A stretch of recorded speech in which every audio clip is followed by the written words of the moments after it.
Assalamualaikum warahmatullahi wabarakatuh. Selamat malam, kembali lagi bersama saya Alisa Fani di Liputan Terkini.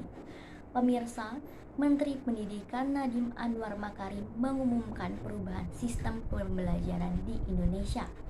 Perubahan sistem pembelajaran dari K13 menjadi kurikulum merdeka. Dalam sejarah Indonesia, pernah mengalami 12 kali pergantian kurikulum. Dan kurikulum yang paling terbaru adalah kurikulum Merdeka Belajar yang sudah diterapkan pada 11 Februari 2022.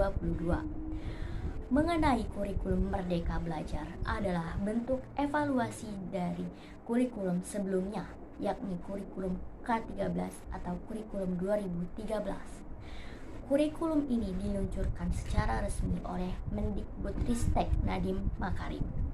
Menurut fakta yang telah didapat mengenai kurikulum Merdeka merupakan suatu kurikulum yang memberikan kebebasan kepada peserta didik untuk mempelajari apa yang diinginkan.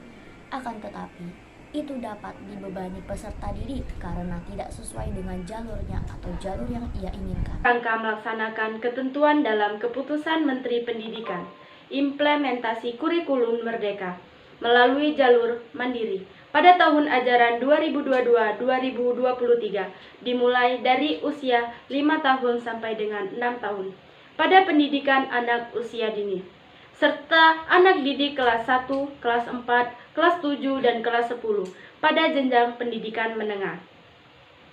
Menteri Nadiem kembali mengingatkan, sejak tahun ajaran 2021-2022, kurikulum Merdeka yang sebelumnya dikenal sebagai kurikulum prototipe telah sekolah yang mengikuti program sekolah penggerak atau PGP dan Goal SMK Pusat. Mulai tahun 2022, kurikulum Merdeka dapat diterapkan oleh satuan pendidikan, meskipun bukan sekolah penggerak, mulai dari TKB, SD dan STLB kelas 1 dan 4, SMP dan SMPLB kelas 7, SMA dan SMALB dan SMK kelas 10. Perubahan kurikulum sekarang kelihatannya tergesa-gesa dan kurangnya persiapan dikhawatirkan.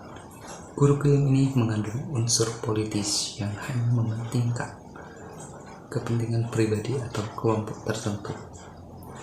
Perubahan kurikulum ini memang baik, tetapi harus didukung dengan fakta-fakta kondisi yang menyatakan kurikulum harus diganti sebelum kurikulum dicetuskan.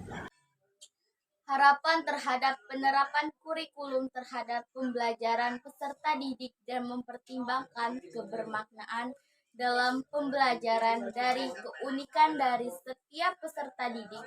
Oleh karena itu, perlu bagi satuan pendidikan dan pendidik menyambut dengan semangat perubahan tersebut agar tujuan dari pendidikan nasional dapat tercapai bagi seluruh peserta Indonesia.